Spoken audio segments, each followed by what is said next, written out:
is really, really kind of cool. And it looks like our duelists are ready to go. So drawing our first hand of 5, the good old fist bump, getting ready. And let's see who won that all-important die roll.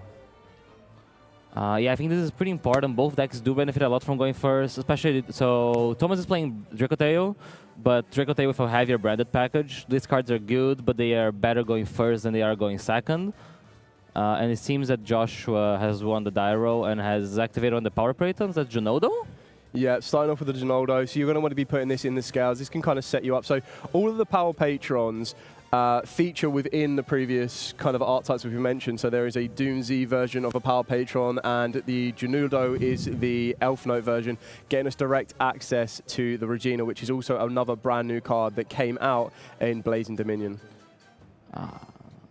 Yeah, so that's gonna happen to Genodo to trigger, which allows you to like draw 2 cards and discard a card.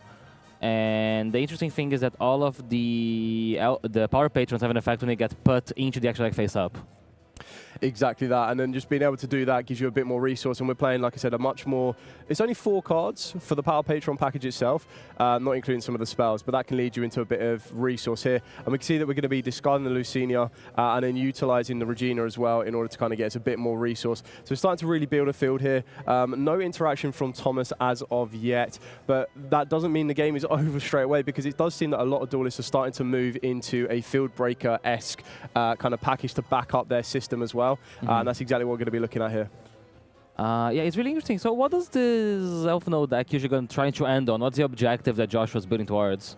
So your ideal end field is going to include quite a nice range of interaction from your synchro monsters. So what you're trying to aim for is you're trying to work your way into either cards like F.A. Dawn Dragstar. You definitely want to be getting yourself a Crystal Wing Synchro Dragon. You also want to try and get the Elfnote Synchro monster onto the field in rotation as well, because that can give you a bit more ability to rotate some of your other Elfnote monsters. In addition to that as well, you're also going to be looking to try and get the ability to utilize your column switching effects of your Lucinia, your Tania, and even sometimes your Fortunia, because those abilities will give you the... each one respectively will allow you to make your opponent discard 1 card from their hand, or banish 1 card from their hand.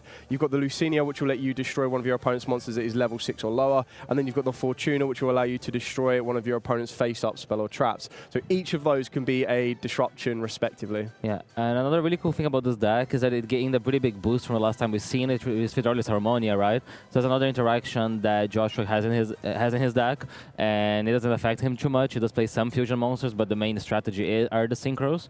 And he's able to use it as like a double interrupt. Yeah, so this is going to be very interesting to see now. So Thomas has used his first interaction being the Dracotail 5 mana. We're going to be fusing with the Fallen of White, treating itself as Fallen of the Albaz, and Cartasia. And then we're going to be using Albion's effect on the field to go straight into a Mirror Jade during Joshua's turn, which is very, very interesting to see now, because having a Mirror Jade on the field, we're about to see this interaction that Thomas is going to utilize, send in what looks like possibly a Titaniclad here. And the best thing about that is it's not only going to disrupt Joshua's flow, but it's also going to allow Thomas to set up a search during the end phase as well, with Cartasia coming back from the graveyard to the hand, and then Titaniclad getting direct access to a monster that can be treated as Fallen of Albaz. Yeah, there's a very potent like interruption like from the engine, and there's one of the advantage of playing Dracotail that other decks don't have. Making Mirror Jade specifically compared to Atalion on your opponent's turn is really, really important, because the Mirror Jade is annoying to deal with, right? Even if you choose to remove the Mirror Jade now, it will still interact with your whole field at the end phase. So you kind of are forced to keep it there, but that means you're going to get another send during Joshua's next turn. Correct, and we're now seeing how resilient the Elfnotes can be, because as long as you can keep that center main monster zone clear, you're going to be able to still present Elfnote monsters to the field. So we got to see Axel Stardust Synchro Dragon here, bringing back the Elfnote Power Patron, and now we've also been able to see Lucinia enter the field of play down the center main monster zone, and that's been able to search ourselves out to Nia, and we're possibly going to see Joshua create a Synchro Summon here. So even though Thomas is going to get some sort of resource in his own during the end phase, I still feel that Joshua is going to be presenting a very, very powerful field for Thomas to be able to try and play through. Yeah. Oh, that's a Shooting Riser Dragon, so that's a very interesting card. What does he usually send? So Riser Dragon is a level 7 monster that when it gets summoned, it sends that monster from your deck to the graveyard and reduces the level by the monster you sent. And it allows you to quick sync to your opponent's main phase, I believe. Yeah, so I absolutely love this because it's being able to send your Medius the Pure from deck to grave. And Medius the Pure has an amazing graveyard effect that allows you to shuffle a monster back from your field or hand into the deck to bring it back to the field. So it kind of sets you up with that ability to not need to rely on your normal summon, but also gives you the ability to get you access to another power patron. And it looks like Joshua's already gone through what he needs right now, and he's going to want to utilize during his opponent's turn the ability to synchro summon, and the manipulation of shooting Rise of Dragon's level can be very, very important sometimes as well. Yeah, so shooting Rise of Dragon, the monster it sends, it can't activate the effect for the rest of this turn. Correct. So he's basically setting up this Medius as follow-up here. It's interesting because that is a level 11 synchro being presented on the field, right? The Exo and the Riser, but they both have the ability of synchro summoning. Yeah, correct. So if you can summon more monsters in the field, he can synchro summon multiple times. Well, one thing you want to kind of keep your eyes out for is we've just seen Flodrolis Harmonia being activated here when Thomas has tried to use Fallen of Albaz, which is actually really, really important here because you can't really allow Fallen of Albaz to resolve because when you're looking at the type of cards on the field, that could possibly be you looking to utilize Rise of Dragon as fusion material here because we can only control one Mirror Jade, so we're not going to be seeing a second one of that. But definitely don't want Fallen of Albaz to utilize that as well. Okay. Yeah, so he chooses to destroy the Cartesia with the Hydralis and send it back with the Malong. So bouncing the Mirror Jade back means it doesn't trigger because it's not a public location, so it can't activate the effect to destroy the field. So considering everything, pretty good first turn from Joshua here, but Thomas does have a lot of follow-up. Yeah, I mean, if you're going to start off with any particular spell in your hand, you're going to want to go for the Key 2 Dracotail, and that's going to get met with direct response with the Elfnote trap card. So as this one is going to start to resolve, you're going to ultimately end up leading with a negation. So while you control a monster in your center main monster zone, which currently Joshua doesn't, which is absolutely fine, it means your opponent cannot attack except to attack that monster. But you can send one monster from the hand or field to the graveyard to target an Elfnote monster in your graveyard with a different original attribute, and we discarded Molchami Fualos on this one. You then special summon it, and as long as you control a synchro monster, you get to negate a card effect on the field. So plenty of synchro monsters on Joshua's field here, so negating that Key 2 is not going to be much of an issue. We also special summon back the Stratlzia, which is the synchro monster, right? On the right monster zone. Guys, this is interesting because this is a level 7, so it does open up for a possible level 10 quick synchro with the shooting Rise of Dragon. Yeah, exactly that. And I think like we've also got the ability of Axel Stardust Dragon, which is going to be going into Stardust Dragon itself. And it looks like we are going to perform that synchro level 10. And we're going to be going for back-to-back, so B2B, Cool Tune. Yeah. So you see this card a lot in the Q-Tune deck, but it is just a tuner and a synchro monster. Yeah, I really do like this card, just kind of how it could be utilized as that level 10 monster. And Joshua's not done. He is still going with that Regina during Thomas's play. He really does not want that Cartesia, and it looks like Thomas sees the writing on the wall. He's going to be moving to your opponent and survive to your next turn, because your follow-up is really strong. So you want to set up enough bodies, enough interactions that they will get on the way of Elfnote. Yeah, exactly that. So we're going to be seeing Thomas start off with, and that's not a bad start, being able to use Branded in High Spirits. So Branded High Spirits is pretty good in his deck because he plays a bigger branded package, so he gets more benefit of his branded cards. Yeah, what I like about Branded High Spirits is I don't think I've really, apart from in a branded versus branded matchup, I always see the opponent read the Branded High Spirits because it just has so many different effects.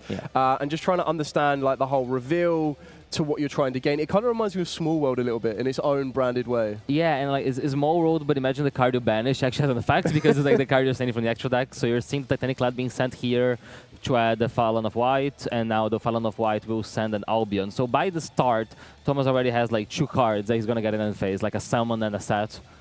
And that's one of the reasons the deck is really strong, that it's so hard to interact with Fallen of White. Yeah, and it looks like we're going to be getting Ghost Spell in response to that Fallen in White, which is actually quite important because remember that the Fallen in White allows you to summon Incredible Ecclesia or an Ecclesia monster, I believe, directly from the deck, grave, or the hand. So it can be hit with a Ghost Spell or, of course, an Ash Blossom and Joyous Springs. And it looks like Thomas is going to be setting one. Are we moving straight to the end phase here to try and resolve the Albion? I would assume... Oh, going for Quem. Oh, so this is off the Titanic Lad, sorry. Yeah. And then Quem is going to have its own line of effects to start to resolve here as well. Yeah, there's a good chance it ends up sending like a Cartesia, so you can set up a Fusion Summon during Joshua's turn. even though he technically looked like he got stopped, right? Like he played the card, he got the trade with the Ghost Bell. The power of Brandon in High Spirits is that this is actually a lot of layered interruptions because you have the Quam being able to summon back the Albas, which was the original discard from the High Spirits. You're going to have the Fallen and Virtuous, which can either be a revive if you've actually managed an Ecclesian Graveyard, or it can be the Destruction, and the Destruction will trigger the Quam to bring the Albas back, which then is an interruption, and it makes another fusion. So, yeah, a lot of layers here for Joshua. And Thomas has only committed 2 cards, right? So he's still 3 unknowns. Yeah. Oh, and here is the Kaiju. Okay. So getting rid of that Quem straight away. So this is actually quite a fascinating thing because we mentioned this yesterday as well. With Lunar Lights being a possible deck that could be running around, it kind of also questions how prepared our duel is going to be for those Liger Dancers. It looks like, not saying that Joshua's put these in just for Liger Dancers, but how versatile Kaijus can be. Yeah. And we're going to back this up with the Power Patron spell here. Yeah. So this is the prohibited Power Patron portal. Say that 10 times really, really fast. Terminus. Yeah, so Terminus is like the best starter here, realistically, because you're able to send a Power Patron and then add a Dark Fairy. I missed what he added. He added Medius? No, so you're going to be added, I believe he added the Power Patron Dark Fairy on this one. Oh, yeah. So this one is going to pretty much, it's going to snowball. The one thing you need to remember is that when you activate Terminus, you won't be able to attack with monsters except Power Patrons. Okay.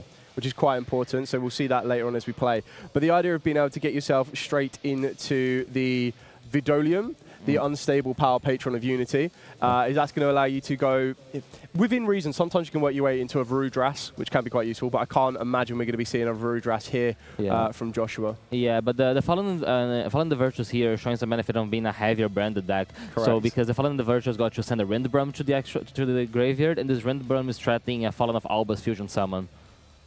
Yeah, so this is what's going to be quite useful with how the Power Patrons can bridge into your Elfnote strategy, your Archmage strategy, and your Doomsday strategy, is that by using the brand new the Power Patron field spell, the Vidolia, you get to reveal any of the Power Patrons of Creation from your extra deck.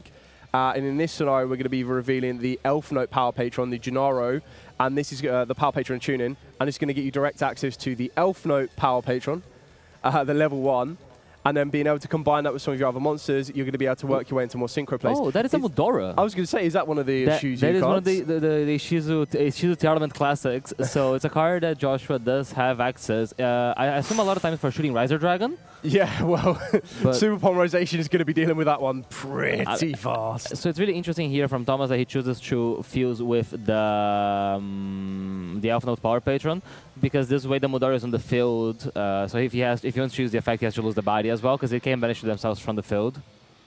So for the people that are not familiar, they don't play back on the Shizu Elements Heyday, Mudora and Kaldo, the counterpart, are able to banish themselves from the graveyard or from the field to target 3 cards on either player's graveyards and shuffle them back to the deck as a quick effect. Yeah, which could be quite useful because when you consider how many cards Thomas wants to put into the graveyard, all of those different branded fusion monsters, being able to make sure that they resolve in the end phase and you can make sure that they're not there in the end phase could be very, very important here.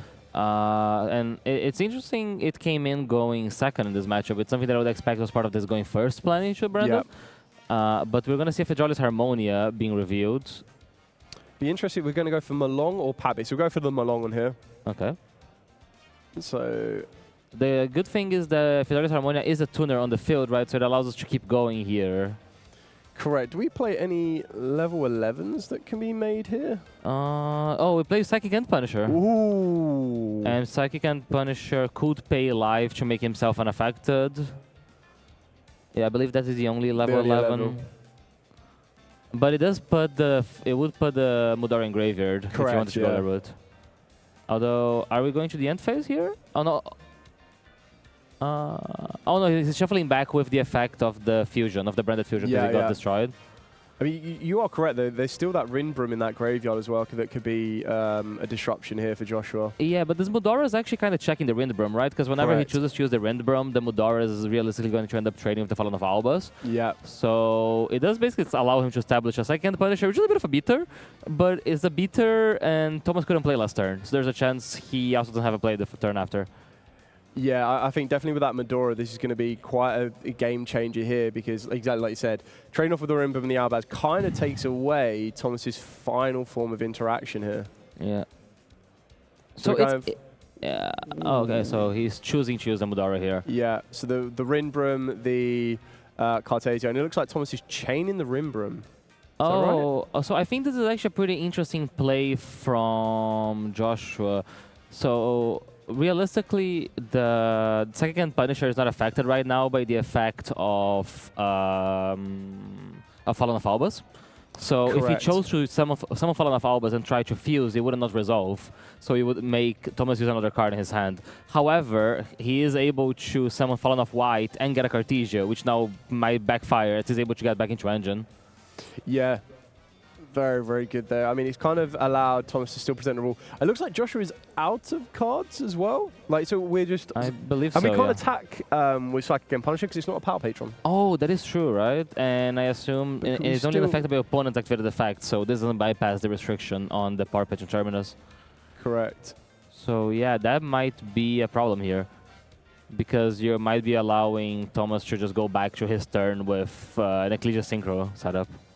Yeah, I think Josh was realizing about the Mudara situation. And we're getting a Brandon High Spirits back in the end phase. Yeah, so this is what makes Branded so good, is that its resource management is very, very kind of effective. When you've got the Cartesias coming back, you've got Ecclesias that can come back, you've also got Brandon High Spirits coming back, and then straight away Thomas is going to be able to perform a Synchro Summon here and going into Ecclesia, the Darkest Dragon. Yeah, and now this is really strong because the Ecclesia Dragon are resolving, but we haven't not even used Fallen of Albus, Fallen of White yet this turn. So we're able to like reestablish our loop of resources. So as you're kind of staring down this Psychic End Punisher, so as long as the life points are less than or equal to your opponent's, it's completely unaffected by your opponent's activated effects.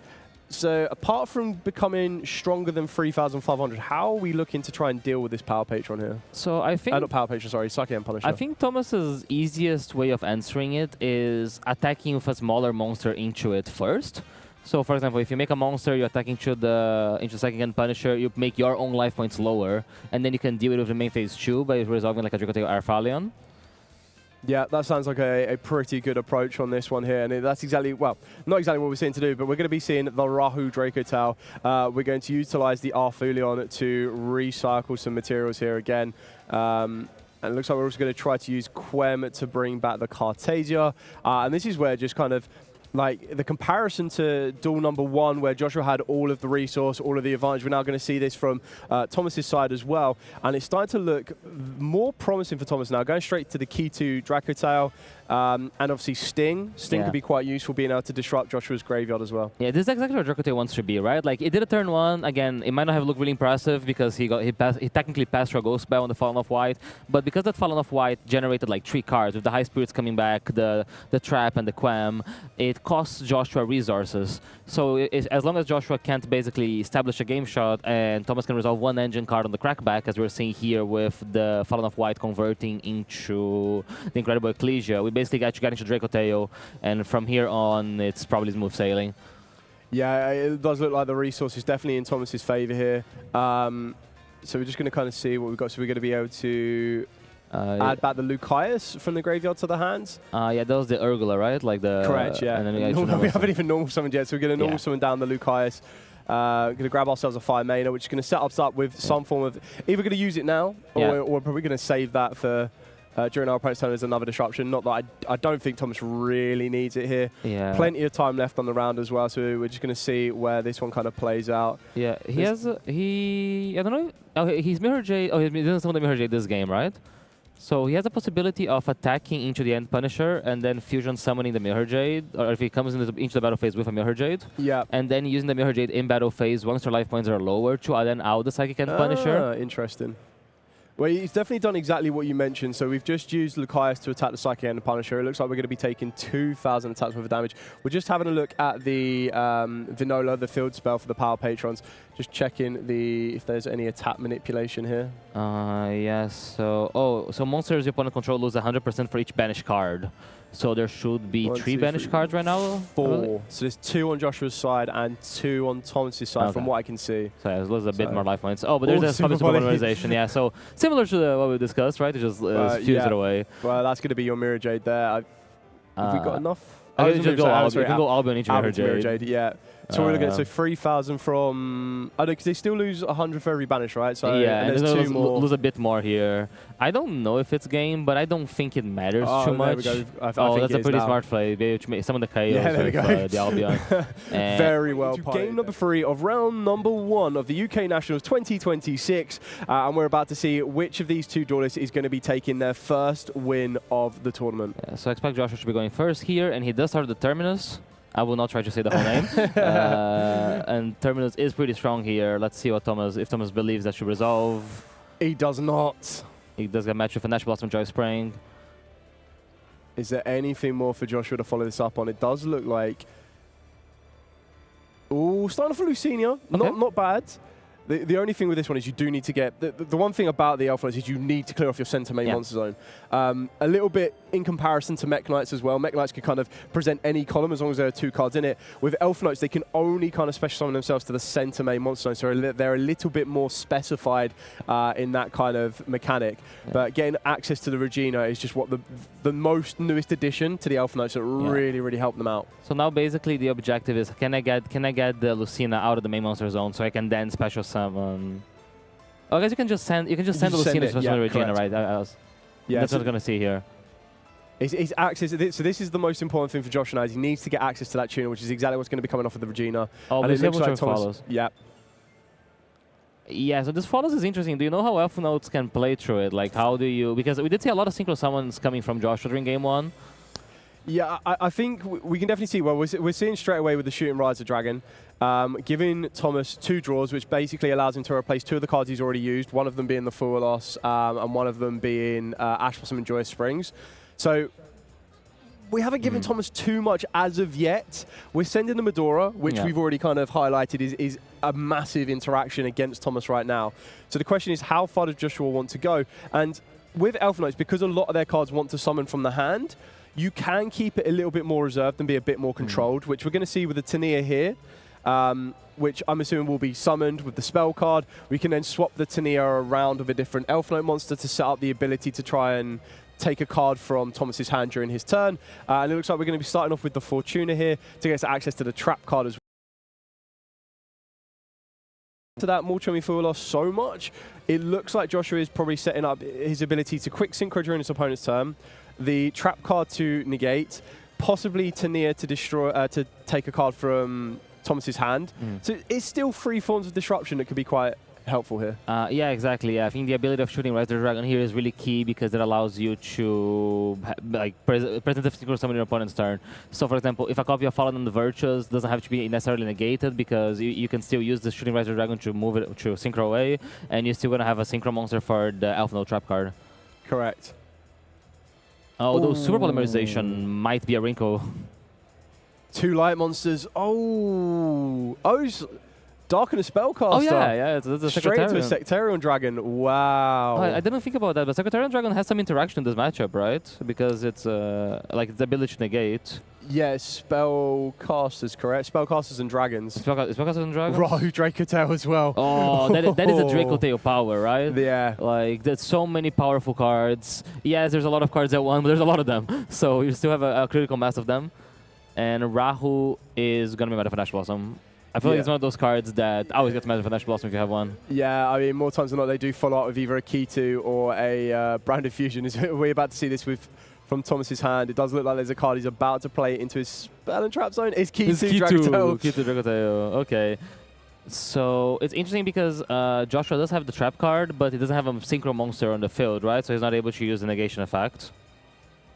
Correct. At this current moment in time, any special and spellcaster or dragon on Joshua's field is going to be negated, and that's quite big because most of the Elfnotes, wow, apart from maybe the Power Patron Elfnote, is going to be a special summon monster. So that Sectarian Dragon can actually put in a lot of work here. Yeah, and this showcases what a lot of the decks are going in this format, which is the concept of rather than trying to completely stop your opponent with hand interactions, is basically stop them from doing everything they want with the hand interactions and then have some way of dealing with the remaining half of the interactions. Yeah. So here you see, for example, the Fualos, yes, it only got 2 draws, and Joshua did set up a lot of things, but it did make his board weaker to the Field Breaker of Super Polymerization. Yeah, exactly that. And we're starting to see, you know, the add of Lucaeus here. So we're going to normal summon down the Lucaeus. We're going to be able to add ourselves Dracotail, Fire Mana. So that's either going to be utilized now, or Thomas might want to use that during his opponent's turn. Joshua still has 2 cards in the hand that are unknown that could be forms of interaction against Thomas trying to present a field. And we also have that first effect of the Rhapsody of Madness, the Elfnote trap card, but it doesn't look like we're going to be able to utilize that just yet. Yeah, although like I don't know how much Thomas can actually play this time, right? Because he did have to use the Rahu and got Ash Blossom, and then his Cat 2 had to get like a play. So he doesn't have necessarily that many cards to resolve a 5 mana here. So it might come back to Joshua. Yeah, so it looks like exactly what's happening here. I mean, the Sectarian Dragon is still putting in a lot of work here. I'm not sure how Joshua is going to be able to kind of push through this. I think that's going to be the big game changer here. Yeah, the Power Patrons would be a good way because they're illusion monsters. So if you have access to the Archmage Power Patron, for example, to resolve a fusion summon, that could be a way of outing the Secretarian Dragon. We do still have the Mudora, by the way, which is like putting some work and preventing Thomas from getting advantage. And we got Speaking of Power Patron. Ooh, so that is Vidilium? Yeah. Vidolium. Vidolium can destroy itself, just summon a Power Patron from your hand or graveyard, which is pretty good here because we have the Power Patron in grave already. Correct, yeah. And then it's also going to get the effect when it goes into the extra deck face up as well. Yeah, and that's pretty strong here because it should allow him to search for either the Archmage or the Elfnote Power Patron that he plays. Yes, it's going to come down to which one he needs. Probably the most on this one. I'm probably going to be looking at the Elfnote one myself, depending on what else is in the hand. Yeah, and that's exactly what we're going to be going for here. Droll and Lockbird in response. Okay. Okay. I mean, Droll and Lockbird is actually a really, really good card against the Elfnote strategy, but I suppose it kind of comes down to how much Joshua needed it to resolve. I suppose the effect of the Janulo is going to want to draw 2 and discard 1, which he won't be able to do now. Yeah, is he able to discard it for the Elfnote trap? Is he discard a monster? Yeah, you just send a monster from your hand or field to a graveyard, so you can still use it as a discard outlet. Correct. Is it interesting because Joshua has, if you're Joshua, you can kind of have a guess that Thomas did have a Draw and Lockbird, as Draw and Lockbird was a discard from the Super Polymerization, and then he did not play. So you can kind of estimate that the cards in his hand are still going to be interactions or live cards, because if the draw was the worst card, he probably had something else good. So we still have the Regina, that is a good right? search. From yes, we've still got the Regina here. Oh, so we're going to send the trap card? Yeah, that's interesting, because I feel like the trap card is a really good card here, right? Things we should be considering it. He's trying to figure out which one to send. I mean, I'm trying to think. So the other one would be... Is the Power Patron officially an Elfnote monster? I don't know if it is. I don't believe so. So he would either need to send his tuner, which is something you probably don't want to be doing, or we're going to do that. Oh, is Regina just in a monster? Oh, there's an Elfnote card. It has to be an Elfnote so I think the Power card. Patron might be treated as an Elfnote. So it's an Elfnote Power Patron. Yeah.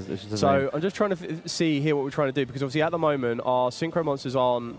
our Spellcast monsters aren't doing much. It's fine, because he's using the trap to discard a card from his hand, another Draw Lockbird, and bring back the Synchro monster. Correct. But what do we try to work into here? Because obviously that Sectarian Dragon is putting in a lot of... Like, it's really holding Joshua Ross here. So that's representing a level 6 Synchro? It can get you... Is Regina's a 6, right? Is Regina 6? Regina is a 6, so I can make 7. Elfnote's a 6, so we're going to go... So we've got an Arthur... Yeah, so we've used the 5 mana to work our way into the Arthulion. We're going to be returning the Regina to the hand, keeping Joshua off his non-tuners right now, and... Unless there is a way to get another non-tuner to the field. So he does have the Power Patron, but he's just activating it and passing, I believe. Yeah. So because the Power Patron will be able to maybe draw during Thomas's turn. Oh, and the Fallen Wide. That is a draw you want to see. Yeah, I think this is... I mean, again, as you already mentioned, we saw Thomas discard a Draw and Lockbird. We did just see Joshua discard another Draw and Lockbird as well. So I suppose the question kind of comes down to is there another Draw and Lockbird in the hand of Joshua? But I'm not sure how effective that is going to be in this exact position that we see ourselves in. Yeah, I think if you're Joshua, you actually don't want another Draw and Lockbird. You'd like a more proactive interaction, because something like an Ash Blossom or like a Ghost Bell. Probably not a ghost spell because the Fallen of White just resolved. Yeah. So let's see what's happening here. So we're eyeing up the terminal, but I don't think there's anything here that Josh is going to be able to do. So we're going to go, the Fallen in the White is going to attack the Power Patron. Oh, so there is the Terminus effect, right? In the start of damage type for Power Patron monster battles your opponent's monster, you can banish the card from the graveyard and banish face down the opponent's monster. Oh, okay. And I think that's what's happening here, so he's just using it to get rid of the Fallen of White. But that is still enough to threaten game, I believe, right now, right? Because we're going to have the Secretarian Dragon and the Artalion. Yes, you'd go Ecclesia. Oh, so we're going to use the Regina. We're going to go center main monster zone. Yep, Going sending into the Power Patron. attack. Okay, so then the Artalion to attack the Regina here. Trying to see what we're trying to navigate and figure out on here. So it looks like the Regina is going to be destroyed. Then the Septurion is going to go for 2,900. So putting Joshua, just trying to calculate the life points on that one here. 2,800 currently. And then whatever damage was taken over Regina. Yeah, so Regina's 2,000, so it should be like 500? Is Secretarian 2.5? No, Septurion is 2.9. 2.9, okay. So, but yeah, I don't believe this is enough for I don't think a game. it's enough, no. So there's a chance Joshua gets another turn. It's interesting he chose to actually activate the Power Patron and the Scale. Yeah. And he is allowing Thomas to go into the end phase. So because Thomas is a turn player, he gets priority to activate Albion's effect. Because he could, as Thomas tries to go to the end phase, commit the Mudora to shuffle back this Albion. Yeah. As a way of dealing with the potential Fallen and Virtues that could come. But he chose to let it go. Yeah, I think the Fallen the Virtuous is going to be quite important here because if Joshua wants to try and use the trap card to revive, the Fallen the Virtuous can respond. I'm not sure how effective the Power Patron in the scale is going to be currently, but even if you want to try and activate its effect, the Fallen the Virtuous can also respond. Yeah. All of the spellcasters still not being able to activate is a big issue here now. I guess if you do destroy Junodo, it is able to add back the Power Patron or Elfnote back. Okay. So Junodo is a pretty strong card here, and the fact that this can trigger here puts Thomas in a weird situation. Okay, so it looks like we're specialing down the Tania here. We're going to try and trigger the Ginaldo to do the draw 2 and discard 1 card. Yeah. Obviously, the Tania cannot really do anything here. I suppose Thomas is currently contemplating, because I suppose the biggest issue now, if the draw resolves, is that we now have to hopefully have the discard requirements. Yeah. Oh, sorry, not this. Did he discard a card? Oh, no, they're just reminding him now. Draw 2 cards, then discard 1 card. Yeah. So he just did that, and now he's resolving the effect in the extra deck of Junodo, because Junodo got sent to the extra deck face up. Right, got you. So he gets to get a card back, and he chooses to get back here the Elfnote Power Patron. So it's interesting here. Does Thomas have a card in hand in case he wants to use his Ecclesia?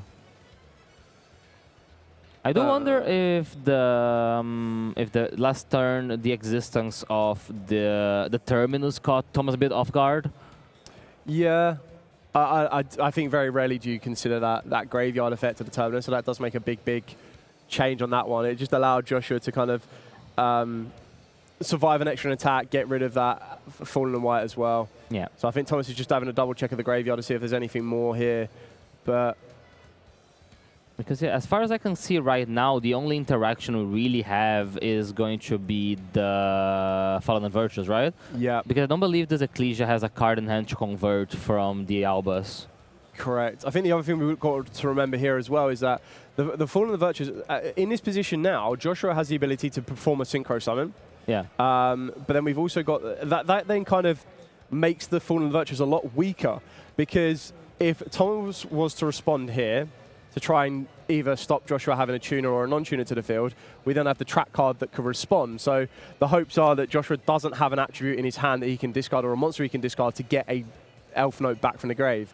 Yeah. So we're trying to let this one play out a little bit more. Yeah, the problem of letting the Synchro Summon resolve is that you let him get the Elfnote Power Patron effect, right? Correct. And that is always like a bit scary because it's just getting more advantage and more bodies into the field. So he does Synchro Summon into the Elfnote level 7. And this has the effect of special summoning an Elfnote back from hand or graveyard. Which is actually quite important because this can get you access back to that the Power Patron, the Elfnote Power Patron, and then straight away you're kind of threatening the Centurion Dragon with Crystal Wing. Yeah, it's also relevant that this is a plant. So this is not a spellcaster or a dragon, so it's able to activate under the Secretarian Dragon. I'm curious as to why we wouldn't. Could we have put that monster in the center main monster node, maybe? I think you might want to keep it clear in the case he wants to summon another Elfnote, because it's summoning him in defense anyways. But we do see the Elfnote Power Patron now coming into the main monster zone, and I assume that's coming from the effect of Stratlia.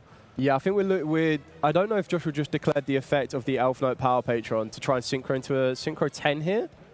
That's interesting because I guess Crystal Wing Synchro Dragon is weird because if you're committing to it, it does trade with the Fallen Virtues. So you would like to deal with Fallen Virtues rather than the Crystal Wing, right? Because that's taking like 2 cards from your side. Yeah, I forgot that Psychic and Punisher was a card. Oh, the second Punisher is really strong here, actually. Yeah. Massive attack stats. The life points of Joshua are a lot lower, so he's unaffected. Yeah, and second Punisher does have the effect of gaining attack equal to life point difference, right? Yeah. And the fact that it's a Psychic as well kind of makes it immune. So, for example, he can also pay 1,000 life points to banish target a monster he controls and a card opponent controls and banish both. Yeah. So if that happens, the life point difference would be on 7,200, which means second Punisher attacking over Secretarian Dragon would be game. Wow. So that's, I think, is what Josh was trying to establish here. Setting up a monster on the field. Yeah. In order to do that. It also gets to trigger the effect of Vidalius to add a card here. And Psychic and Punisher for a game might be coming back in 2026. What do we have here? So you need to target a monster you control and a card your opponent controls, and you have to banish them. So does the Fallen Virtues, like, is that the saving grace here? Does Fallen Virtues like stop that monster, or is I suppose Joshua still has enough because he hasn't even used that trap card yet, right? Yeah. So basically, actually, I think from Joshua's point of view, it's not even about the card that he banishes. It's just about banishing a card, banishing 1,000 life points. Correct. Basically, yeah. you want to pay 1,000 life points down, so you go to 800, and that's gonna make the second Punisher go to 3/5 plus 72. And that over one of the monsters in attack position should be enough to find game here for him. So really well piloted here. We saw a lot of those things so far in game 2, right? The second Punisher, we did Cinnamon Aura, they came back on game 3. Let's see if Thomas has anything that I'm missing so far. I think he's considering the Fallen Virtues. Yeah. Oh, okay, so he's using it here, and I assume that might be in trying to prevent him from doing the second Punisher play. Yeah. However, he does still have the trap. Yeah, I don't think there was much of an option here on this one, just because of that trap card. You had to take that risk that there wasn't a monster in Joshua's hand that he could utilize the trap card off the back of. He could always send the monster he targeted as well, right? He could always send the fusion that like is targeted by the Punisher, by the Fallen Virtues. Yeah, so exactly what I mean. So with the Fallen Virtues, I'm assuming that Thomas used it to try and get rid of that fusion monster, so there wasn't that monster on the field that could be used for Psychic and Punisher. Oh, okay. And you had to take the risk that Joshua's hand did not contain a monster in order to bring one back with the trap card. But because it does, we're now in this position where it doesn't matter which one Joshua gets rid of. Yeah. It's still going to maintain on the field. Yeah, and we see here the power of the Power Patron, right? The Power Patron that was in scale last turn, it got hit by the Draw and Lockbird, generated so much advantage. It drew 2 cards, it added a card back, this card back became the Elfnote Power Patron, searched another card, and it basically snowballed into the second Punisher situation we're seeing. Yeah, exactly that here. So Thomas is able to set up some monsters in defense position. I assume he does not want that Ecclesia in attack mode, but the second Punisher is looming. Yeah, I think in this position here, Joshua's set up contingencies as well. So we've got the Nerve of the Power Patron. We've also got the Elfnote Synchro Monster level 7 as well, which is currently in the center main monster zone, so that's going to be 3,000 attack. So just in case Psycho and Punishment can't get the job done here at the start of the battle phase. Ooh. No. Are we not using? Doesn't look like we declared the effect. Oh, okay. Straight over the Secturion Dragon. So that is... Oh, it didn't declare the effect to gain? I don't think it declared the effect for the 1,000 life points. No, I think because so there's 2 different effects, right? During the main phase, you can use the effect to banish. Yeah. I don't know if he declared the effect to gain attack. Ooh. So that attacks over the Nerva of the Italian. I mean, Thomas does not have very many cards left, right now? Correct. So you'd have to get, I mean, you get rid of the Ecclesia here, sticks it in the graveyard, and it's all about what Thomas can draw for turn. But he's also got the card that he sent with the Fallen and the Virtuous. Yeah, but as he well. does have the Mudora if he wants to use the Mudora to Very exchange true. with Thomas's Yeah. graveyard resources. Yeah, which I think is what he's asking now. So yeah, I think he did not use the effect. I think he did use the effect to gain, but maybe he didn't use the effect to banish, so it wasn't enough damage over Thomas's field. Yeah. And we're gonna be seeing the Mudora here being used to trade with the graveyard resources. So we're gonna prevent the Albion. Sorry, the Titanic Cloud that got sent by the Fallen Virtues. Yeah. And maybe one of his own cards. I mean, it's still a pretty strong position if you're Joshua, right? I don't know if you have an interrupt. Like, does this trap convert into an interrupt? Oh, I guess it does, right? Because it can negate anything, because you have Synchro Monsters. Yes, yeah, so he's got the Synchro Monsters to negate, but I believe you have to be able to revive to do that. But you can send a monster from the hand or field. So you'd Right, be able okay, to send one of your monsters on the field, summon one of the Elfnotes back, and that would be able to negate like a branded fusion. Correct, that, yeah, so no top deck can that Thomas could draw here, I believe. Yeah. So yeah, you see the Mudora, the long Mudora who was in the graveyard, really relevant here to prevent like a second copy of Fallen and Virtue that could trade the trap and then allow a top deck for a comeback. Yeah, and there's the fist bump there.